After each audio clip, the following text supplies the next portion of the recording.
Sam, what's a few things as an offense you guys are kind of keying in on going into the Clemson game? Because obviously, I mean, best team in the country right now. But what are some of the main things you guys are kind of focusing on? Just working on executing on every single play. Just going back through and just trying to be perfect on every single play that we run. You threw your first interceptions of the season the other day. When you went back on film and watched it, what did you see that maybe you could have done different? And how much of a learning process is it seeing that kind of stuff on film? Yeah, so I kind of forced the screen. I thought I could get the ball over the D lineman. He made a good play on it. And the second one, tried to throw like a post route, and the backside linebacker ended up coming and picking it off. Just two plays I'm gonna learn from. Are you the kind of guy that dwells on something like that? You watch it over and over and over, or you watch it a couple times, it's enough, and you move on? Yeah, I mean once I learn from the mistake, I move on from it. On the drive at the end of the second quarter and then the whole fourth quarter, what are the kind of common things that you guys do well on those drives versus the other ones where you don't move as well? I just feel like it's the urgency we have on those drives.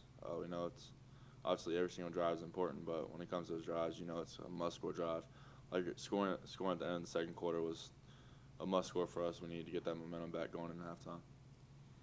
Why do you think that urgency that maybe is lacking a little bit, especially the second quarter of games overall, have been a problem for you guys? Yeah, we definitely need to do a better job of just playing hard the whole entire game and just executing throughout the whole game. I mean, we've had some really bad quarters offensively, so we need to clean that up. Sam, how much are you looking forward to the opportunity of going up against, a quarterback like Trevor Lawrence or whatnot, who has all the hype that he has, probably going to be a #1 overall pick? Your opportunity to kind of shine in that position as well. Are you thinking about that at all going into this game? Yeah, I'm definitely excited for the challenge. Just playing Clemson, the #1 team in the country, and with challenge comes opportunity. So I'm excited for the opportunity we have to play the #1 team in the country this weekend. What do you remember about being recruited by Clemson? And I also understand maybe you met Dabo when you were in 8th grade. Yeah, I did meet Dabo at a FCA banquet when I was in 8th grade. But he runs a really good program there. I had a lot of interest in Clemson. I'm glad I ended up where I ended up, but he runs a really good program there at Clemson.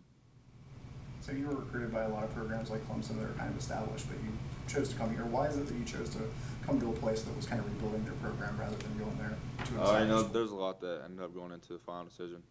But I just believed in Coach Brown's message. I believed in the players that were here. I just wanted to come here and help change the culture of Carolina football.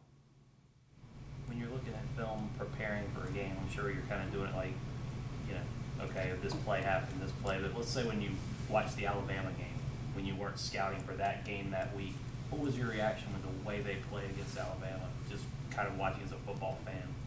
Yeah, I mean, obviously my first reaction is they're really good. They have some really good players.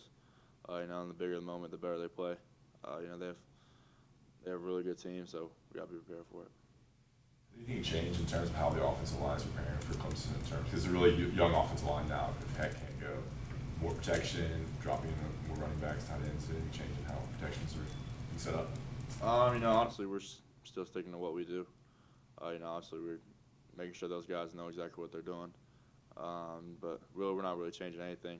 We trust those guys up front, and we're just gonna stick with what we do. They're great defensively, but is there anything in one or two things that they do better than anybody? They have really good players all around the field. I think I heard Coach Longer say that usually we try to find some guys to target, but they're all really good players on their defense. What's the first thing that you think about going into this game with your preparation as far as not making that mistake or these mistakes or whatever to put you guys in a hole, against the #1 team? What are some of the things you're thinking about going into this game? Yeah, definitely just being smart with the football and protecting the football. Turnovers can put you in a hole, and against a really good team like Clemson, you don't want to be in a hole. So just playing smart football and protecting the football. When you came in here the other night after the game, you kind of blamed yourself for several things. What was the reaction from your teammates regarding how you played? Yeah, that's one thing we don't do as a team. We don't point fingers. As a team, we win as a team, we lose as a team. So we're all just trying to get better and move on. Did anyone try to pick you up, or were you? Yeah, definitely. When mistakes are made as such, and they see me down, definitely there's a lot of guys that try to pick me up. Anybody in particular say something that was kind of? I'll just say usually whenever I get down on myself, it's always first one's always Michael Carter. Just come and pick me up, make sure I'm worried about the next play. You mentioned, like, you know, embracing the challenge and the opportunity. Is there a sense of the freedom of playing loose and not having anything to lose, knowing the challenge that exists ahead of you with Clemson?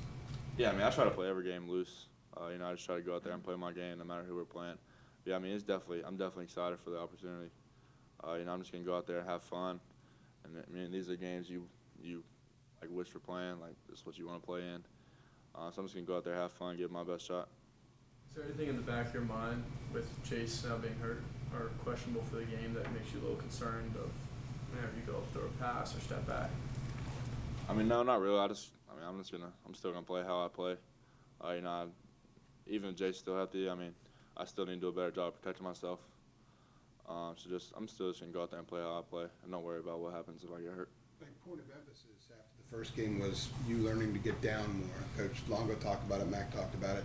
How much do you think you progressed in the area of getting down when you need to get down and not taking the extra blows?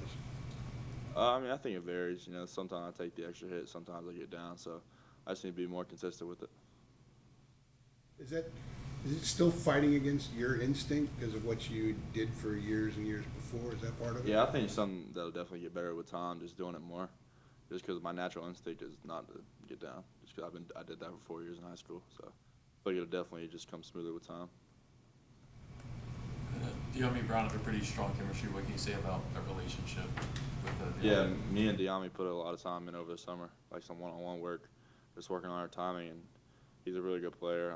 He runs every route well, so I'm blessed to have him at receiver. One last question, please. Are you guys thinking about ball control at all as far as, you know, trying to pull off this upset? Is that one of the key factors? And if so, what's going to be the main ingredient on offense for you guys to do that against Clemson? Yeah, I mean, we just got to play smart football every single play. We can't make any mistakes. You know, like I said, if you make a mistake against a really good team like Clemson, they're definitely going to take advantage of it. So we don't want to put ourselves in a hole, just play smart football. All right. Thanks, Sam. Thanks, Sam. Thanks, Sam.